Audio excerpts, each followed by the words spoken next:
society. But you personally will never be truly happy and truly satisfied until you take your rightful place among them. Find your true place. One of the greatest joys of human existence is to find your true place, the job or occupation that is ideally meant for you, and then to throw your whole heart into doing it and doing it well. The most fortunate people in our society are those who are so totally absorbed in their work that they don't know where their work ends and their play begins. If they could, many of them would do what they love for free, and many do. If they won $10 million in the lottery, this is what they would consciously choose to do for the rest of their lives, or until the money ran out. Spiritual teacher Emmett Fox referred to this as your heart's desire. He said that you are here on earth to do something special, something that perhaps only you can do, and that you will never be truly fulfilled until you find it and completely commit yourself to it. And the remarkable thing, said Fox, is that you almost always have an idea of what it is. You only need to listen to yourself and then trust the guidance you receive. Grandma Moses. When Grandma Moses, as she came to be called, was a young farm girl, she had a desire to paint. But her family and friends told her that that was nonsense. They told her that, as a farm girl, her role in life was to marry a farm boy and to have and raise farm kids. So she put her heart's desire aside and did what she thought she was supposed to do. She had children by the time she was out of her teens, and more children in her 20s. In her 40s, she became a grandmother, and in her 60s, a great-grandmother. When she turned 75, her husband was dead and her children were grown, and the doctor told her she was too old to work on the farm any longer. She felt that she didn't have much time left, so she decided to fulfill her heart's desire and to do some painting before she passed on. She went to a nearby town and visited an art store. The person in the art store sold her some paints and canvases and brushes and showed her how to use them. She went back to her farm and sat down and began painting what came to be called primitive American landscapes. Grandma Moses finished her first painting when she was 78. When she was 101 years old, a major gallery in New York held a showing of her works.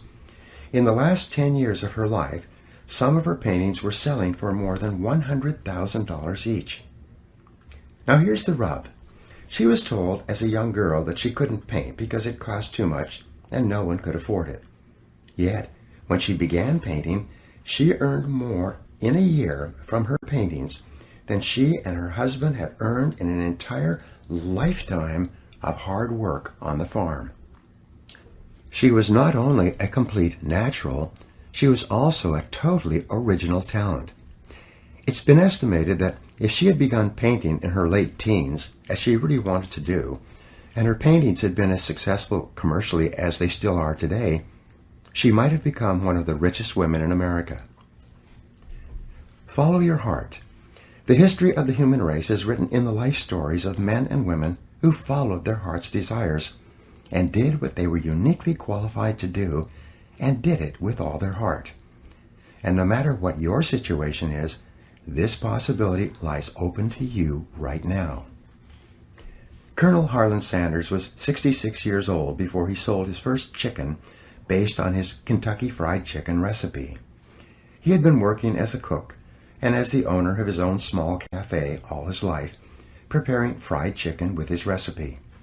Then, at the age of 66, when he started doing what he should have been doing decades before, he began building his franchise business and became one of the best known and wealthiest people in the world. A young man, 16 years old, one of my students, became so excited about his potential that he started his own food service business, made a success of it, and sold it out at a profit by the time he was 18 years old.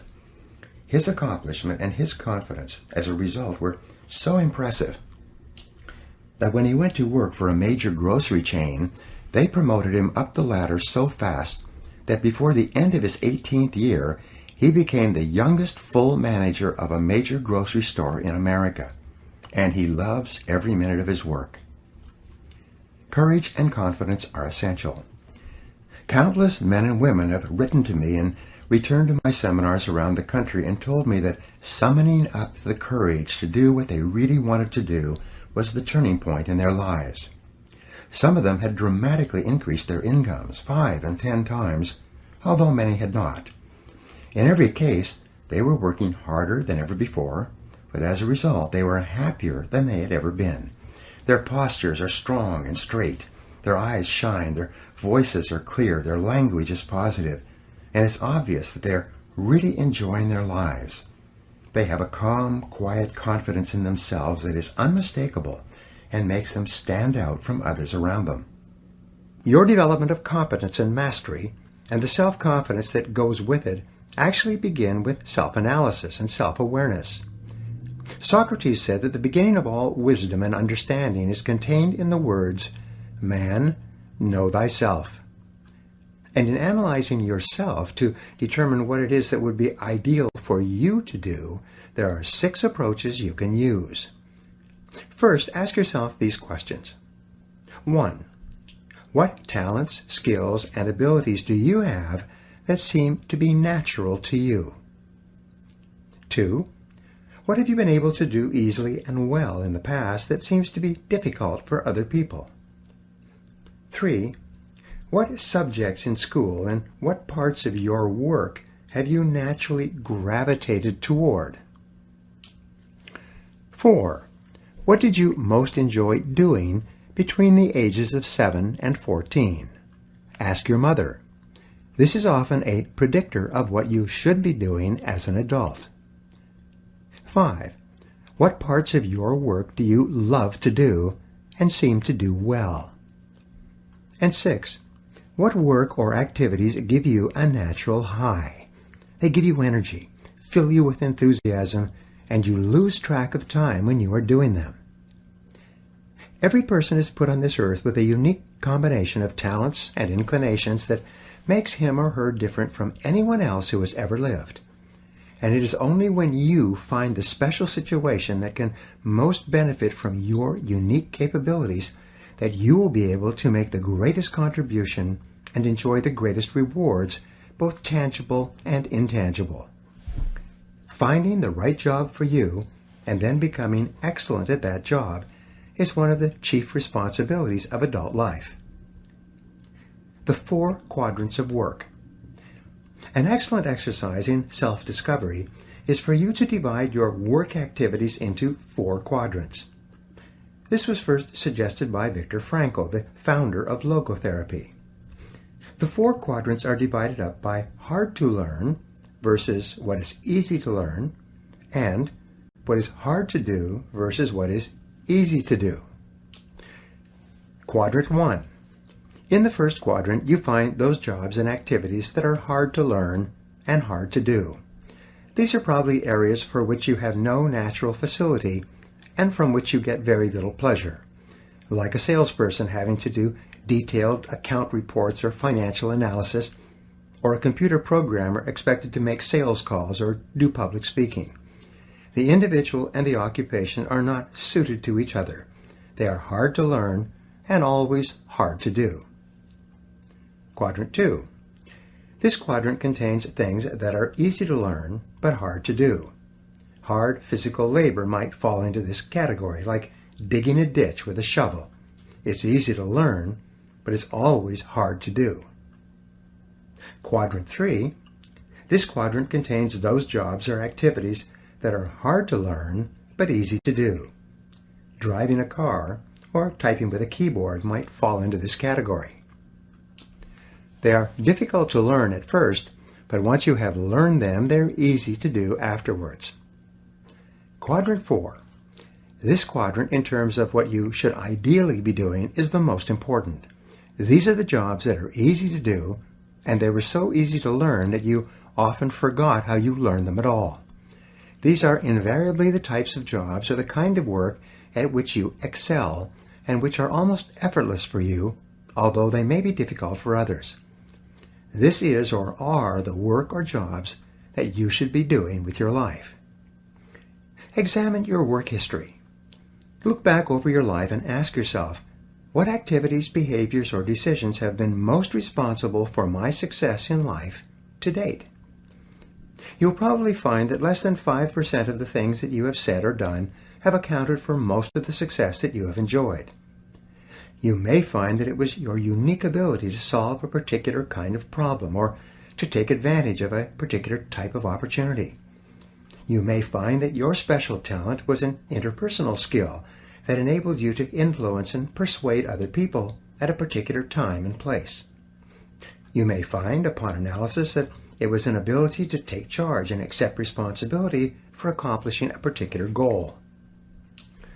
Whatever has been responsible for your successes in life to date may be a good indication of what you should be doing in the future. Design your ideal work life. Describe in detail the amount of money you would like to earn, the kind of work you would like to do, the size and character of the company you would like to work for, the type of people you would like to work with, the kind of customers that you would like to sell to, and the level of responsibility or position you would like to attain. As you think through the kind of job that would make you happy, you may find that it is a completely different field than the one you're in now. A woman who was working as an accounting clerk at a computer sales company in New Jersey noticed how much the salespeople were earning and decided that she wanted to get into telephone sales herself. When she applied for the job, she was told that the two occupations, selling and accounting, were totally different and that a person from accounting had very little probability of success in selling. But she kept asking for a chance to try selling, and finally she was given a chance to replace a salesman who was on vacation. Today, the company sells more than $17 million per year in software and computer peripherals, largely over the phone. This woman is so good at selling that she accounts for more than 50% of the total revenues. She went from earning $2,500 per month to almost $500,000 per year. Best of all, she has never been happier in her whole life when she started doing something she cared about. Maximize your return on energy. Analyze your work based on the measure that I call return on energy. Leaders in every field deliberately apply their talents and energies where they can achieve their greatest return on the amount of energy, mental, emotional, and physical, that they invest in any endeavor. They refuse to take on jobs or work in areas where they cannot perform at exceptional levels. They treat themselves as valuable resources, and they spend their energies very carefully. One of the questions that you might continually ask yourself is this: is this the best possible use of my time and energy?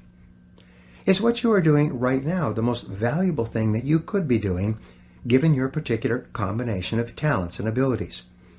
Often, answering this question will help you to see that there is a vast difference between what you are currently doing and what you should be doing if you want to be fulfilling more of your potential. Do what you love. Marcia Sinitar wrote a top-selling book a few years ago whose title says it all. Do what you love, the money will follow.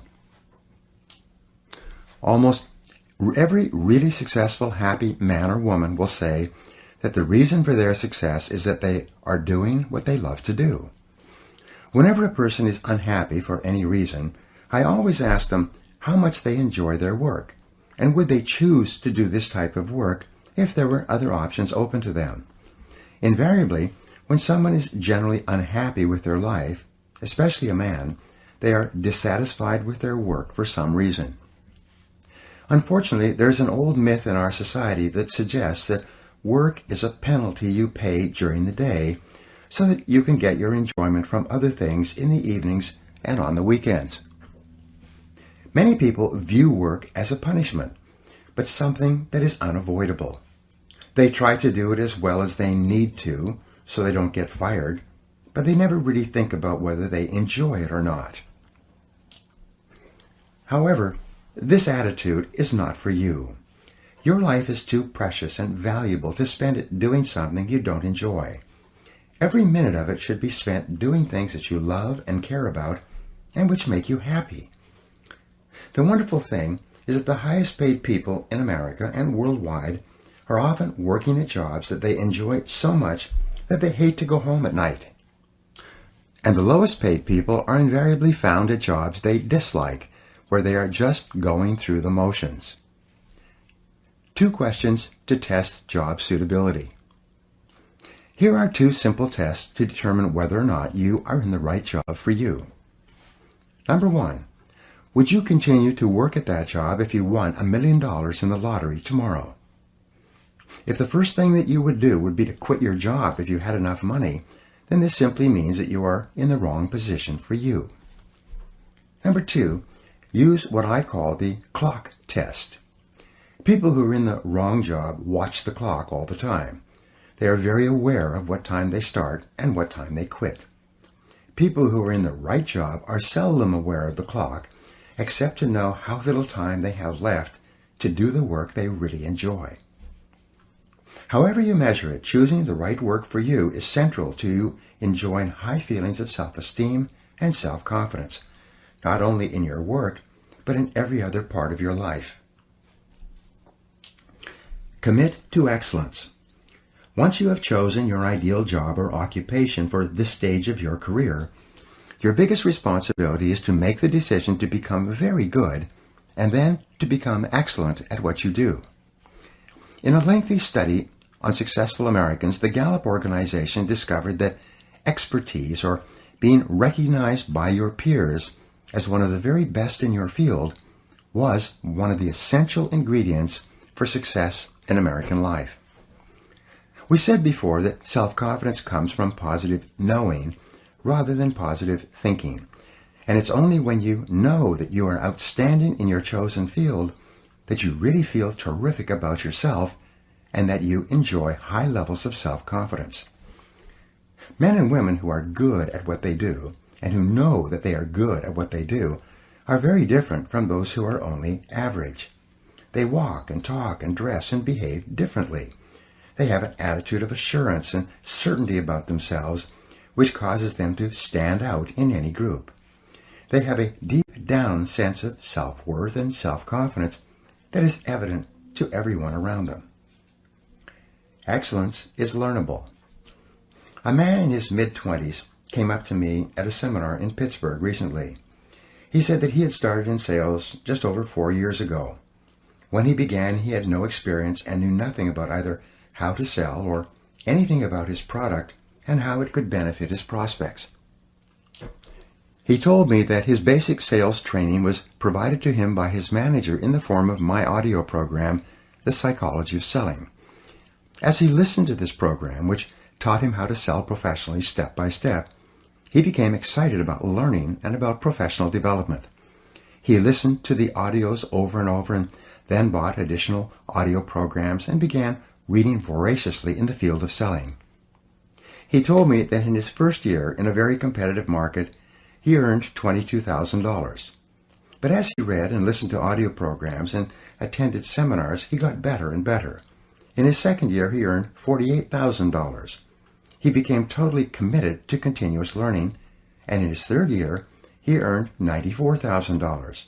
In his fourth year, he earned just over $175,000 selling the same products in the same competitive market to the same customers at the same prices and under the same economic conditions. And he had driven to the seminar in his new Mercedes. Not everyone can experience such extraordinary financial results, but the most important thing about this young salesman was that he exuded self-confidence and personal pride from every pore. He had a positive self-image and high self-esteem. He was admired and respected by the people around him, and he was held up as a model to others of what they might become if they just worked on themselves and on their jobs hard enough. This brings us to a very important mental principle called the law of accumulation. The application of this law is a fundamental reason for success in every field, including yours. This law says that every great life or great career is an accumulation of hundreds and perhaps thousands of efforts that nobody ever sees or appreciates. Great success is the result of countless hours, maybe even months and years of preparation and hard work toward the goal of becoming very good at what you are doing. This law of accumulation says that life is very much like a balance sheet, with both credits and debits.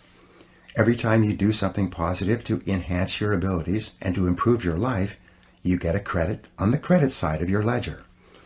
Every time you waste your time or neglect to take advantage of an opportunity to learn and grow, you get a debit on the debit side of your ledger. Here's the key. Everything counts. Everything that you do or fail to do is written down and totaled up on your balance sheet. Everything that you do or fail to do counts in some way. Nothing is neutral. Everything is either moving you toward a better life or moving you away from it. Everything counts. A successful, happy, self-confident person is an individual who has consciously and deliberately built up a lot of credits on his or her balance sheet. An unhappy, negative, or insecure person is a person who has a lot of debits on his or her balance sheet. And since the only things that count are your actions, it seems that every positive and constructive action you engage in adds up and increases your levels of self-confidence and self-esteem. The law of incremental improvement.